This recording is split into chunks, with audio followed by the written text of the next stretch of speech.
اللہ رب العزت کے کلام اور حضور کے بیان کے مطابق اس دنیا میں کچھ چیزیں عمومی عادت اور دستور کے خلاف بھی وجود میں آ چکی ہیں، اور ان کی خبر قرآن حکیم نے ہمیں دی ہے، ان کی خبر جناب نبی کریم صلی اللہ علیہ وسلم نے اپنی احادیث مبارکہ میں ہمیں دی ہے، جیسے کہ حضرت آدم علیہ السلام کا اور حضرت حوا کا بغیر ماں باپ کے پیدا ہونا، جیسے کہ حضرت ابراہیم علیہ السلام کے لیے آگ کی حرارت کا ختم ہو جانا اور برد و سلام ان کے لیے بن جانا، جیسے کہ حضرت عیسیٰ علیہ السلام کا مردوں کو زندہ کرنا، ہمارے نبی کریم صلی اللہ علیہ وسلم کے ہاتھوں چاند کے ٹکڑے ہو جانا، قلیل سے پانی کی ایک مقدار اس سے کثیر جماعت کا سیراب ہو جانا، اور تھوڑے سے کھانے کا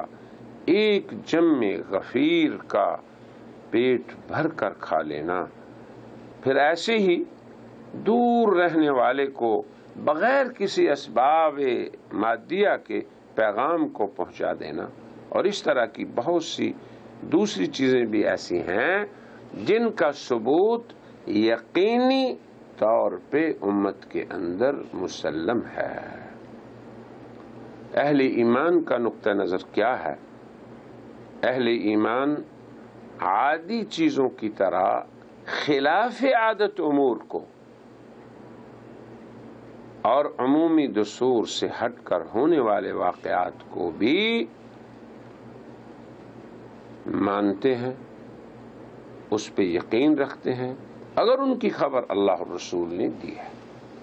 اہل اسلام کا عقیدہ یہ ہے کہ معجزات اور خرق عادت امور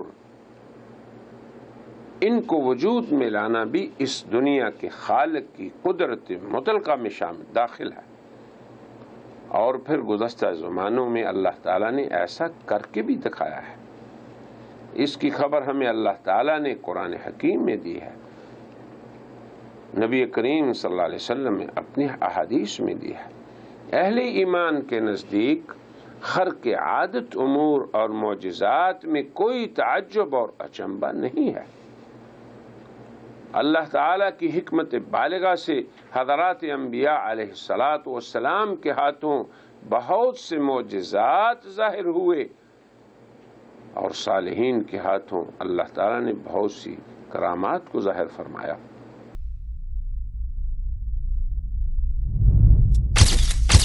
Message TV.